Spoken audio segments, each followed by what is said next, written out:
Assalamualaikum warahmatullahi wabarakatuh. Kembali lagi dengan saya Zunisa Juniarti dari semester 4B D3 Teknologi Laboratorium Medik. Saya di sini akan menjelaskan ke kalian semua mengenai penentuan atau analisis kadar protein dan faktor konversi. Pada praktikum kali ini kita menggunakan metode kadedal. Yang pertama yaitu tentang prinsip dari analisa kadar protein ini, yaitu prinsipnya protein didasarkan pada pengukuran kadar nitrogen total di dalam bahan pangan atau di dalam sampel tersebut.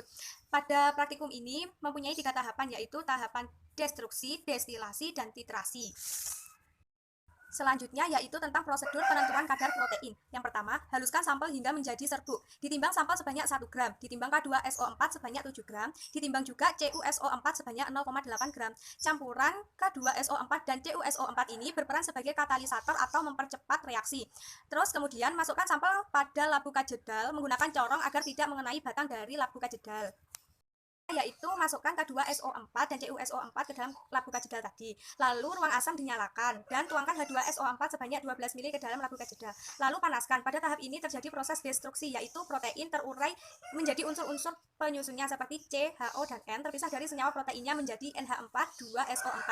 Inilah yang menunjukkan keberadaan protein. Tahap akhir dari destruksi ini yaitu berubahnya warna larutan dari hitam pekat menjadi warna biru. Kemudian sampel didinginkan. Kemudian tambahkan 50 ml Aquades itu sebagai pengenceran. Kemudian tambahkan 50 ml NaOH 40%. Selanjutnya, tahap destilasi atau penyulingan, yaitu NH4, 2SO4 berubah menjadi NH3 atau amonia dengan penambahan NaOH sebagai alkalis dan dipanaskan dan dipasangkan ke dalam alat destilat sampai amonia yang dibebaskan akan ditangkap oleh asam borat yang berada pada bagian ujung destilat. Asam borat yang tereaksi atau bereaksi dengan NH3 tertampung di dalam Erlenmeyer pada bagian ujung pipa destilat tersebut, kemudian dititrasi. Pada proses akhir adalah berubahnya warna larutan menjadi pink muda. Titrasi ini bertujuan untuk mengetahui seberapa asam borat yang bereaksi dan digunakan untuk menghitung jumlah nitrogen dan menghitung kadar protein, yaitu perhitungan kadar protein dan faktor konversi.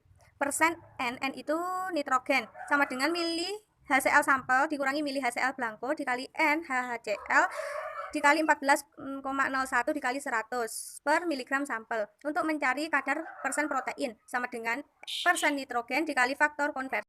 Sekian penjelasan dari saya. Apabila ada kurangnya, saya mohon maaf sebesar-besarnya. Wassalamualaikum warahmatullahi wabarakatuh.